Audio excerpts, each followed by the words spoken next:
আশা করি শিক্ষার্থী তোমরা ভালো আছো। এই করোনা ভাইরাসের মধ্যেও তোমরা যে সামাজিক দূরত্ব বা শারীরিক দূরত্ব এবং সরকারি যে বিধিবিধান আছে এগুলো মেনে চলবে। তোমরা একটা চিত্র দেখতে পাচ্ছ, এই চিত্রটা কিসের?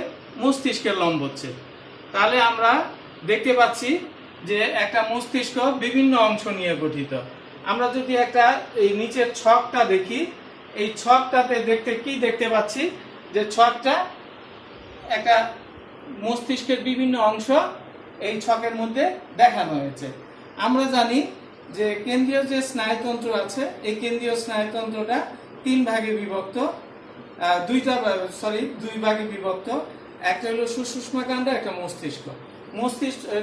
সুষুম্না কাণ্ডের যে অগ্রবর্তী অংশটা, এটাই কি হয়, মস্তিষ্কে পরিণত হয় এবং এটা করোনির মধ্যে অবস্থান করে। আর এই মস্তিষ্কটা তিনটা ভাগে বিভক্ত, যেটা অগ্র মস্তিষ্ক, মধ্য মস্তিষ্ক এবং পশ্চাৎ মস্তিষ্ক। অগ্র মস্তিষ্কে ইংরেজিতে প্রোসেনসেফালন বলে, আর মধ্য মস্তিষ্ককে মেসোনসেফালন এবং পশ্চাৎ মস্তিষ্ককে রম্বেনসেফালন বলে। এটা মনে রাখবে তোমরা, অনেক সময় অবজেক্টিভে ইংরেজিতে এটা আসে যে অগ্র মস্তিষ্কের ইংরেজি নাম কি, এগুলো আসতে পারে। তারপরে এই যে অগ্র মস্তিষ্কটা দেখতে পাচ্ছ, অগ্র মস্তিষ্কটা দুইটা ভাগে বিভক্ত। একটা কি, তিনটা ভাগে বিভক্ত: সেরেব্রাম, থ্যালামাস এবং হাইপোথ্যালামাস।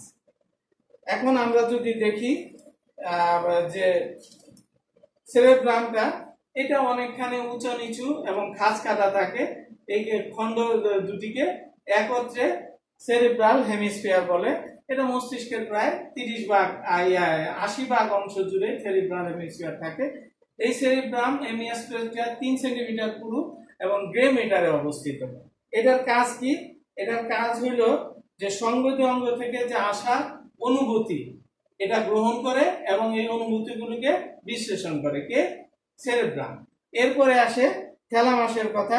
থ্যালামাসটা সেরেব্রাম হেমিস্ফিয়ারের নিচে সেরেব্রাল মেডুলায় অবস্থিত এবং এই থ্যালামাসের কাজ হলো এটি সংজ্ঞাবয়ের স্নায়ুর রিলে স্টেশন হিসেবে কাজ করে। এরপরে আসে হাইপোথ্যালামাস।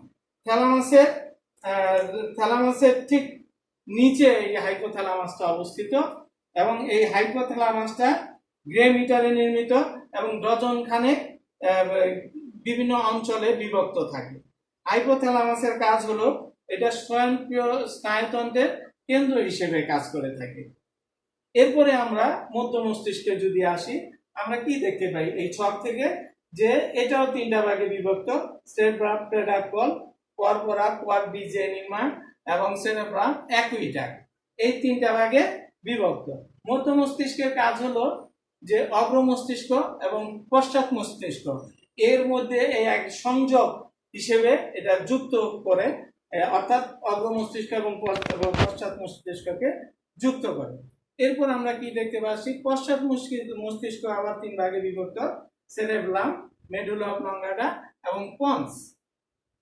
আমরা যদি দেখতে পাই যে সেরেব্রাম হেমিস্ফিয়ারের নিচে, সেরেব্রাম যে হেমিস্ফিয়ার আছে অগ্র মস্তিষ্কে, এটা ঠিক নিচে সেরেব্রামটা অবস্থিত এবং এটা কুণ্ডলিখিত এবং দুইটা সমগোলার্ধে বিভক্ত। এটার কাজ কি? ঐচ্ছিক পেশির চলাফেরা নিয়ন্ত্রণ করে এই সেরেব্রাম। অনেক সময় তোমাদের এই মস্তিষ্কের যে চিত্র আছে, এই চিত্র থেকে এইটা সৃজনশীল প্রশ্নে সেরেব্রাম, মনে করো এটা এ হিসেবে চিহ্নিত করা থাকতে পারে, এটা এ হিসেবে চিহ্নিত করা থাকতে পারে। এখন এই চিহ্নিত অংশটা সৃজনশীলে তোমাকে জিজ্ঞেস করতে পারে যে ভারসাম্য রক্ষাকারী যে অঙ্গটি আছে এটা কোনটি এবং এটা কি, এটার কাজ কি, এটা কিভাবে ভারসাম্য রক্ষা করে থাকে, এটা তোমাদের অনেক সময় প্রশ্ন জিজ্ঞেস করতে পারে। তাহলে এটা কি করে? ঐচ্ছিক যে চলাফেরা আছে এগুলোকে নিয়ন্ত্রণ করে এবং এটা কি করে? আমাদের যে ভারসাম্য, এই ভারসাম্যকে রক্ষা করে। তারপরে হলো মেডুলা অবল্যাঙ্গাটা। মেডুলা অবল্যাঙ্গাটা হলো এটা পন্সের নিচে অবস্থিত এবং অনেকটা পিরামিড আকৃতি। এটা যে প্রতিবর্ত যে কেন্দ্রগুলি আছে, এই প্রতিবর্ত কেন্দ্রগুলিকে মেডুলা অবল্যাঙ্গাটা নিয়ন্ত্রণ করে। তোমরা এরপরে যে জিনিসটা আছে পন্স। পন্সটা কি? এটা মেডুল অফ ল্যাঙ্গাটা যে আছে, এই মেডুল অফ ল্যাঙ্গাটা এটা ঠিক উপরে অবস্থিত, এবং এটার কাজ কি? এটার কাজ হলো এই যে সেরেব্রাম এবং মেডুল অফ ল্যাঙ্গাটাকে মস্তিষ্কের যে অন্যান্য অংশ আছে এর সাথে সংযুক্ত করতে সহায়তা করে। এখন দেখো, তোমাদের অনেক সময় এই যে চিত্রটা আছে, এই চিত্রটা মনে করো সেরেব্রাম, এইটা হলো বি এইভাবে চিহ্নিত থাকলো, আর এই সেরেব্রামটা এ হিসেবে